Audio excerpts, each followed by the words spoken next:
ಶಿಡ್ಲಘಟ್ಟದ ಪೌರಾಯುಕ್ತಗೆ ಧಮಕಿ ಹಾಕಿದ್ದ ಬೆಂಕಿಗೌಡ ಕೊನೆಗೂ ಅರೆಸ್ಟ್ ಆಗಿದ್ದಾನೆ. ಸತತ 14 ದಿನಗಳ ಬಳಿಕ ಸಿಕ್ಕಿ ಬಿದ್ದಿದ್ದಾನೆ ರಾಜೀವ್ ಗೌಡ. ಕೇರಳ ಗಡಿ ಭಾಗದಲ್ಲಿ ಕಾಂಗ್ರೆಸ್ ಮುಖಂಡ ರಾಜೀವ್ ಗೌಡ ಲಾಕ್ ಆಗಿದ್ದಾನೆ. ಶಿಡ್ಲಘಟ್ಟ ಪೌರಾಯುಕ್ತಗೆ ಧಮಕಿ ಹಾಕಿದ್ದ ಈತ ಚಪ್ಲಿಲ್ ಹೊಡಿಸ್ತೀನಿ, ಬೆಂಕಿ ಹಚ್ಚಿಬಿಡ್ತೀನಿ, ಈ ತರದ್ದೆಲ್ಲ ಧಮಕಿ ಹಾಕಿದ್ದಂತಹ ಬೆಂಕಿಗೌಡ ಕೊನೆಗೂ ಅರೆಸ್ಟ್ ಆಗಿದ್ದಾನೆ. ಜನವರಿ 14ರಂದು ರಾಜೀವ್ ವಿರುದ್ಧ ಎಫ್ಐಆರ್ ದಾಖಲಾಗಿತ್ತು. ಮಂಗಳೂರಿನ ಉದ್ಯಮಿ ನೆರವಿನಿಂದ ಎಸ್ಕೇಪ್ ಆಗಿದ್ದ ಈತ ಹೈಕೋರ್ಟ್ ಚಿಂತಾಮಣಿ ಕೋರ್ಟ್ನಲ್ಲಿ ಬೇಲ್ಗೆ ಅರ್ಜಿ ಕೂಡ ಸಲ್ಲಿಸಿದ್ದ. ಸದ್ಯ ನಿರೀಕ್ಷಣಾ ಜಾಮೀನು ವಜಾಗೊಂಡ ಬೆನ್ನಲ್ಲೇ ರಾಜೀವ್ ಗೌಡ ಅರೆಸ್ಟ್ ಆಗಿದ್ದಾನೆ. ಈಗಾಗಲೇ ಕಾಂಗ್ರೆಸ್ನಿಂದ ಉಚ್ಚಾಟನೆಗೊಳಿಸುವಂತ ಕೆಲಸ ಕೂಡ ಆಗಿದೆ. ಶಿಡ್ಲಘಟ್ಟ ಪೌರಾಯುಕ್ತೆ ಅಮೃತ ಗೌಡಗೆ ಬೆದರಿಕೆ ಹಾಕಿದ್ದ ರಾಜೀವ್ ಗೌಡ ಲಾಕ್ ಆಗಿದ್ದಾನೆ. ಕೇಳಿ ಆತನನ್ನ ಇಂದಲ್ಲ ನಾಳೆ ಅರೆಸ್ಟ್ ಮಾಡೇ ಮಾಡ್ತೀವಿ ಅಂತೇಳಿ ಗೃಹ ಸಚಿವರು ಕೂಡ ಹೇಳ್ತಾ ಇದ್ರು. ಅದರ ಬೆನ್ನಲ್ಲೇ ಈಗ ಆತ ಲಾಕ್ ಆಗಿದ್ದಾನೆ.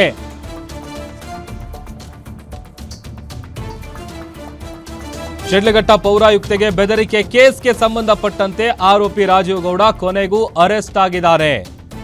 ಚಿಕ್ಕಬಳ್ಳಾಪುರ ಜಿಲ್ಲೆಯ ಶಿಡ್ಲಘಟ್ಟ ಪೌರಾಯುಕ್ತೆ ಅಮೃತ ಗೌಡ ಅವರಿಗೆ ಬೆದರಿಕೆ ಹಾಕಿದ್ದಂತ ಆರೋಪದಡಿ ಈತನ ವಿರುದ್ಧ ಎಫ್ಐಆರ್ ಆಗಿತ್ತು. ಕೊನೆಗೂ ಆತನನ್ನ ಅರೆಸ್ಟ್ ಮಾಡಲಾಗಿದೆ. ಅದರ ಜೊತೆಗೆ ಎಫ್ಐಆರ್ ರದ್ದುಪಡಿಸುವಂತೆ ಕೋರಿ ಹೈಕೋರ್ಟ್ಗೆ ಅರ್ಜಿಯನ್ನು ಕೂಡ ಸಲ್ಲಿಸಿದ್ದ. ಅದರ ಜೊತೆಗೆ ನಿರೀಕ್ಷಣಾ ಜಾಮೀನು ಅರ್ಜಿ ಕೂಡ ಸಲ್ಲಿಸಿದ್ದ. ಅವೆರಡೂ ವಜಾಗೊಂಡಂತ ಬೆನ್ನಲ್ಲೇನೆ ಈಗ ಆತನನ್ನ ಪೊಲೀಸರು ಅರೆಸ್ಟ್ ಮಾಡಿದ್ದಾರೆ. ಪ್ರತಿದಿನ ಆತ ಜಾಗ ಚೇಂಜ್ ಮಾಡ್ತಾ ಇದ್ದ. ಯಾವಾಗ ಈಕೆ ಹೋಗಿ ಕಂಪ್ಲೇಂಟ್ ಕೊಡ್ತಾರೆ, ಕಂಪ್ಲೇಂಟ್ ಕೊಟ್ಟ ನೆಕ್ಸ್ಟ್ ದಿನದಿಂದ ಫೋನ್ ಸ್ವಿಚ್ ಆಫ್ ಮಾಡ್ಕೊಂಡು ತಲೆ ಮರೆಸ್ಕೊಂಡಿದ್ದ. ಎಲ್ಲಿದ್ದಾರೆ, ಏನು ಮಾಡ್ತಾ ಇದ್ದಾರೆ, ಯಾವ ವಿಚಾರ ಕೂಡ ಗೊತ್ತಿರಲಿಲ್ಲ. ಮತ್ತೊಂದು ಕಡೆ ಆತನ ಬಂಧನಕ್ಕಾಗಿ ಪೊಲೀಸರ ತಂಡ ಕೂಡ ಹುಡುಕಾಟವನ್ನು ನಡೆಸ್ತಾ ಇತ್ತು. ಕೊನೆಗೂ ಈಗ ಆತ ಲಾಕ್ ಆಗಿದ್ದಾನೆ, ಬಂಧಿಸಲಾಗಿದೆ. ಈಗ ಆಲ್ರೆಡಿ ಕಾಂಗ್ರೆಸ್ ಪಕ್ಷದಿಂದಲೂ ಕೂಡ ಆತನನ್ನು ಉಚ್ಚಾಟನೆಗೊಳಿಸುವಂಥ ಕೆಲಸ ಆಗಿದೆ. ಇದೆಲ್ಲದರ ನಡುವೆ ಪೌರಾಯುಕ್ತೆಗೆ ಬೆದರಿಕೆ ಒಡ್ಡಿದ್ದಂತಹ ಕೇಸ್ಗೆ ಸಂಬಂಧಪಟ್ಟಂತೆ ರಾಜೀವ್ ಗೌಡ ಅರೆಸ್ಟ್ ಆಗಿದ್ದಾರೆ. ಮತ್ತಷ್ಟು ಡೀಟೇಲ್ಸ್ ಕೊಡ್ತಾರೆ ನಮ್ಮ crime bureau head S K Manjunath. ಡೆಸ್ಕಿಂದ ಲೈವ್ ಜಾಯ್ನ್ ಆಗ್ತಾ ಇದ್ದಾರೆ. ಮಂಜುನಾಥ್, ಯಾವಾಗ ಅರೆಸ್ಟ್ ಆಗ್ತಾರೆ, ಎಲ್ಲಿದ್ದಾರೆ, ಏನು ಮಾಡ್ತಾ ಇದ್ದಾರೆ ಅಂತೇಳಿ ಸಾಕಷ್ಟು ಪ್ರಶ್ನೆಗಳಿತ್ತು. ಕೊನೆಗೂ ಆತನನ್ನು ಅರೆಸ್ಟ್ ಮಾಡಿದ್ದಾರೆ.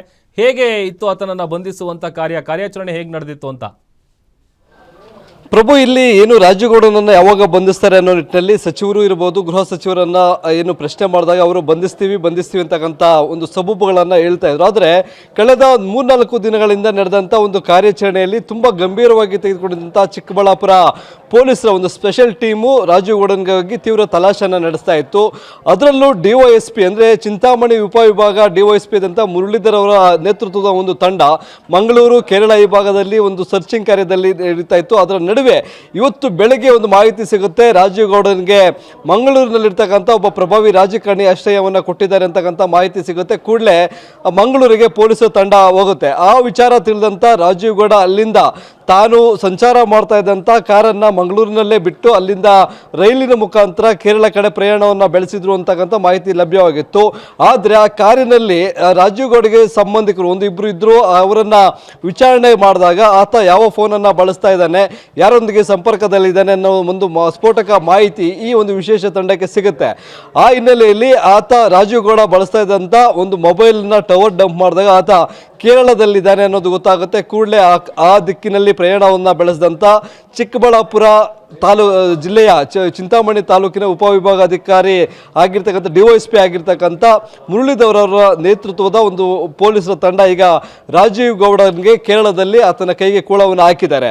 ಇಲ್ಲಿ ಕಳೆದ 13 ದಿನಗಳಿಂದ ಈತ ತಲೆಮರೆಸ್ಕೊಂಡಿದ್ದ. ಅದಕ್ಕೆ ಸಂಬಂಧಪಟ್ಟಂತೆ ಏನು ಆತನನ್ನು ಅರೆಸ್ಟ್ ಮಾಡೋದಿಲ್ಲ, ಆತನಿಗೆ ನಿರೀಕ್ಷಣಾ ಜಾಮೀನು ಮಂಜೂರಾಗೋವರೆಗೂ ಕಾಯ್ತಾರೆ ಅಂತಕ್ಕಂಥ ಒಂದು ಮಾತುಗಳು ಸಹ ಕೇಳಿ ಬರ್ತಾ ಇತ್ತು. ಆದರೆ ಸರ್ಕಾರ ಗಂಭೀರವಾಗಿ ಈ ಪ್ರಕರಣವನ್ನು ತೆಗೆದುಕೊಂಡು ಚಿಕ್ಕಬಳ್ಳಾಪುರ SP ಒಂದು ಪ್ರೆಸ್ ಮೀಟ್ ಅನ್ನು ಮಾಡ್ತಾರೆ. ಅದರಲ್ಲಿ ಈತನ ವಿರುದ್ಧ ಯಾವ ಪ್ರಕರಣಗಳಿದ್ದಾವೆ, ಆತನ ವಿರುದ್ಧ ಎಷ್ಟು ಚಾರ್ಜ್ ಶೀಟ್ ಆಗಿದೆ, ಇವೆಲ್ಲದರ ಬಗ್ಗೆ ಒಂದು ಮಾಹಿತಿಯನ್ನು ಕೊಟ್ಟಿದ್ರು. ಅದಕ್ಕೆ ಸಂಬಂಧಪಟ್ಟಂತೆ ಆತನ ಒಂದು ಪತ್ತೆಗಾಗಿ ರಾಜ್ಯ ಸೇರಿದಂತೆ ಹೊರ ರಾಜ್ಯಗಳಲ್ಲೂ ಶೋಧ ನಡೆಸ್ತಾ ಇದ್ದೇವೆ ಅಂತ ಒಂದು ಮಾಹಿತಿಯನ್ನು ನೀಡಿದ್ರು. ಇವತ್ತು ಆತನ ವಿರುದ್ಧ ಯಾಕೆಂದರೆ ಸರ್ಕಾರ ಆತನನ್ನು ರಕ್ಷಣೆ ಮಾಡ್ತಾ ಇದೆ, ಆತ ಸಚಿವರಿಗೆ ತುಂಬ ಆಪ್ತರಾಗಿದ್ದಾರೆ ಅನ್ನೋ ನಿಟ್ಟಿನಲ್ಲಿ ರಕ್ಷಣೆ ಮಾಡ್ತಾ ಇದ್ದಾರೆ ಅಂತ ಮಾತುಗಳು ಕೇಳಿ ಬರ್ತಾ ಇತ್ತು. ಇವತ್ತು ಪ್ರತಿಕ್ರಿಯೆ ಕೊಟ್ಟಂತ ಗೃಹ ಸಚಿವರು ಅದೇ ಹೇಳಿದ್ರು, ಖಂಡಿತವಾಗಿ ಬಂಧಿಸ್ತೀವಿ, ಕಾಲಾವಕಾಶ ಬೇಕು, ಆತ ಊರನ್ನ ಬಿಟ್ಟು ಊರಿಗೆ ಹೋಗ್ತಾ ಇದ್ದೇನೆ, ಹಾಗಾಗಿ ಸಿಗ್ತಾ ಇಲ್ಲ ಅಂತಕ್ಕಂಥ ಒಂದು ಮಾಹಿತಿಯನ್ನು ಕೊಟ್ಟಿದ್ರು. ಅದಾದ ಕೆಲವೇ ಗಂಟೆಗಳಲ್ಲಿ ರಾಜೀವ್ ಗೌಡನನ್ನ ಪೊಲೀಸರು ಬಂಧಿಸುವಲ್ಲಿ ಯಶಸ್ವಿಯಾಗಿದ್ದಾರೆ. ಸದ್ಯ ಕೇರಳದಲ್ಲಿ ಅರೆಸ್ಟ್ ಮಾಡಿರ್ತಕ್ಕಂಥ ರಾಜೀವ್ ಗೌಡನನ್ನ ಶಿಡ್ಲಘಟ್ಟಗೆ ಕರೆಸ್ಕೊಂಡು ಬರುವಂಥ ಕೆಲಸವನ್ನ ಮಾಡ್ತಾ ಇದ್ದಾರೆ. ನಾಳೆ ಶಿಡ್ಲಘಟ್ಟ ಪೊಲೀಸ್ ಠಾಣೆಗೆ ಆತನನ್ನು ಕರೆಸ್ಕೊಂಡಂಥ ಬಳಿಕ ಆತನ ಬಂಧನ ಪ್ರಕ್ರಿಯೆಯನ್ನು ಮುಗಿಸ್ತಕ್ಕಂಥ ಪೊಲೀಸರು ನ್ಯಾಯಾಲಯದ ಮುಂದೆ ಹಾಜರುಪಡಿಸ್ತಾರೆ. ಆ ಸಂದರ್ಭದಲ್ಲಿ ಈ ಪ್ರಕರಣಕ್ಕೆ ಸಂಬಂಧಪಟ್ಟಂತೆ ಹೆಚ್ಚಿನ ವಿಚಾರಣೆಗಾಗಿ ರಾಜೀವ್ ಗೌಡನನ್ನ ಪೊಲೀಸ್ ಕಸ್ಟಡಿಗೆ ತೆಗೆದುಕೊಳ್ಳುವಂತಹ ಸಾಧ್ಯತೆಗಳು ಇದಾವೆ. ಪ್ರಭು, ಓಕೆ, ಥ್ಯಾಂಕ್ ಯು ಮಂಜುನಾಥ್.